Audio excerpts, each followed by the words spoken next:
Yo, how's it going everybody? You got Sketch here and welcome back to the channel. A while back we looked at a series of games that were titled Mobile Light Force 1 and 2 that were actually Western localizations of Saikyo's Gunbird and Alfa System's Castle of Shikigami. On this episode we're going to look at one of the sequels that released 3 years later in the Western region that retained the original name this time around. We're talking about Castle of Shikigami 2, developed by Alfa System and published by Taito for the arcade in 2003 and XX Games once again for the PlayStation in 2004. Believe it or not, this released on just about every console that was available during that console generation, but the only version that made it to the West was the PS2 version. A war has begun between humanity and the demon gods of Castle Shikigami. Set in December of 2006, a castle appears in the skies over Tokyo known as the Nejireta, and their presence initiates a fierce battle between a band of detectives who have weapons forged by magicians versus the masters of the arcane sciences. The band of heroes defeated and sealed the demons away once in the past, but they have returned with a vengeance, and the fate of the world rests in the hands of a motley crew of heroes. Gameplay wise, you've got a 3D vertical shoot 'em up where you'll fly through the skies blasting everything in sight, through 5 stages broken up into 2 sections each. Each section moves through several areas with the goal of taking out as many enemies as possible. You have 7 characters to choose from, all with a base shot pattern, 2 Shikigami sub weapons, alongside a screen clearing attack. The PS2 version will let you rapid fire by holding the circle button, or you can tap fire and hold square to use your Shikigami attacks. While using your base shot, you have full movement speed, but when using your Shikigami attacks, your movement speed is much lower in similar fashion to Cave developed shoot 'em ups. There's also the tension system that buffs your damage when you're being grazed by enemy bullets but not directly hit. The tension system, when used with your Shikigami attack, gives you bonus multipliers, and your attacks have double damage, making it a risk versus reward scenario, but also necessary for dealing as much damage as possible with tougher enemies. The tension bonus will also give you up to an 8x multiplier when it's active, so if you're going for high scores, this is the way to do it. The screen clearing attack doesn't get a buff while in tension, but everything else does. Depending on which character you pick, your attacks will vary greatly, but each in the right hands can be very effective. The stages start off pretty simple but quickly ramp up in difficulty as you get to stage 3, where the game starts serving you up that smoke with bullet hell style patterns.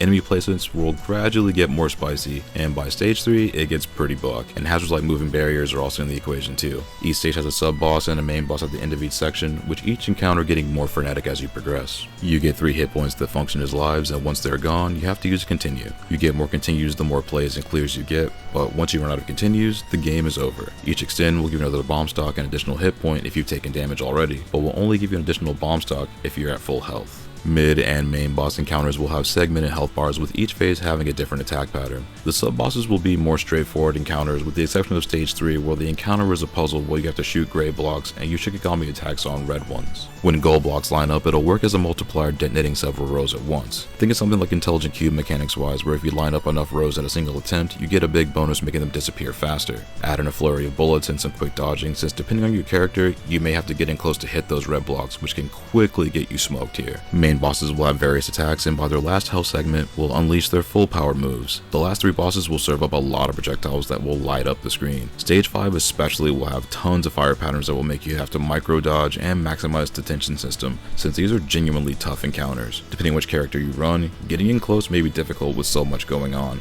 but with your continues gradually stacking, you'll eventually be able to brute force your way through these battles if you're getting bodied.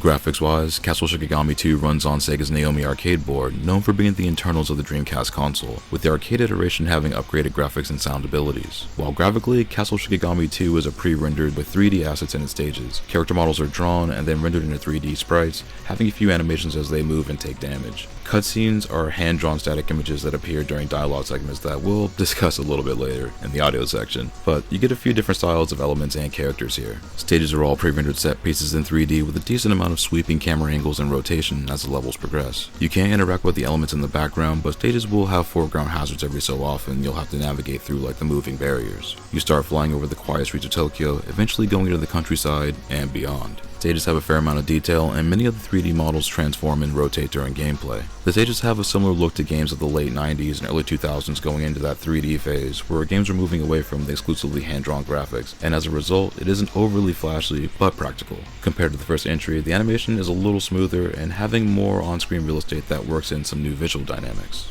Character sprites are varied, but you will see a lot of the same enemies, which are a cross between alien crafts and mythological beings of folklore. You get some interesting designs though, and the Toho style of the sprite work looks good here for the most part. You get a couple of geometry based bosses even like the cube encounter, and the final boss where you'll constantly be on the move with its rapidly changing formations. Bullet patterns have variety, but when it gets really intense there is a lot of slowdown. While it is helpful when it happens, it absolutely smokes the frame rate in the process. It helps to be able to see those paths through potential hazards, but for a PS2 title, the slowdown hits some rough spots.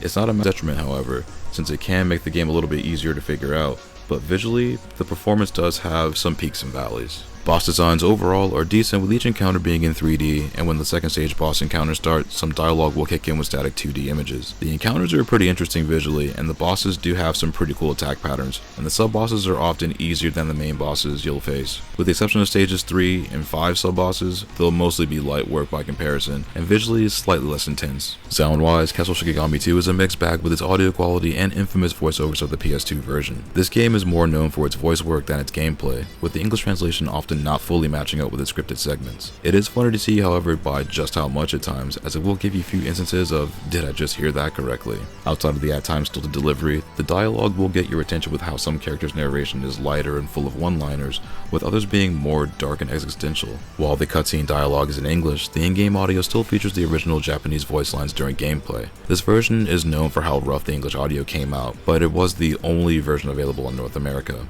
This has since been re-released on modern consoles back in 2023, with several new additions including reworked audio and new recordings. The new audio recordings do clean up the original translation and are delivered with a bit more feeling overall, but the original does still have that B-movie charm. The soundtrack composed by Yuichi Shimomura is decent, with its string and woodwind compositions backed by synths and drum machines. The tunes have that 90s anime theme song feel, along with some Eastern traditional style tunes as you move through the game. The music was a little more hype in the first entry, whereas here it features more ambient tunes towards the latter stages of the game. While the tunes aren't going to set the world on fire, they still offer a nice backbeat to the action. Shot audio and explosions have a good amount of punch and sound solid for the most part. Each character has unique sound bites for their shots and Shikigami attacks, and some of these effects you may recognize like the lightsaber sounds from Star Wars. Explosions have decent impact with each level of boom, and with 7 characters, there's a variety of things to hear. There's a lot going on with the audio on the PS2 version, and it's mostly decent outside of the voice work. Overall, Castle of Shikigami 2 for the PS2 is an interesting case, with it having challenging gameplay and solid graze mechanics, but the game is better known for its translation and vocal delivery. It's comical to listen to the voice lines in English and have a laugh every so often, though it may explain why it was all cut the last time. This game will make you work for those clears, but with each hour played, you gain additional credit, and with several difficulty settings,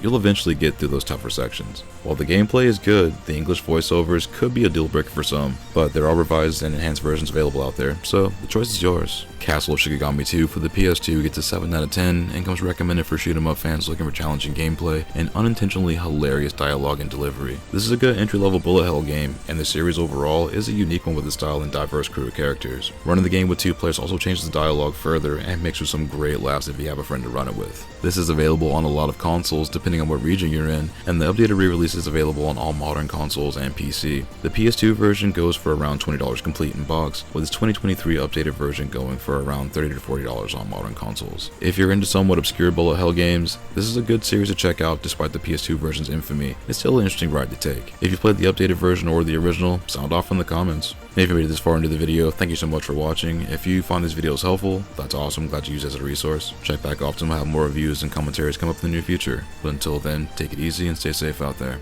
I'll see you on the next one.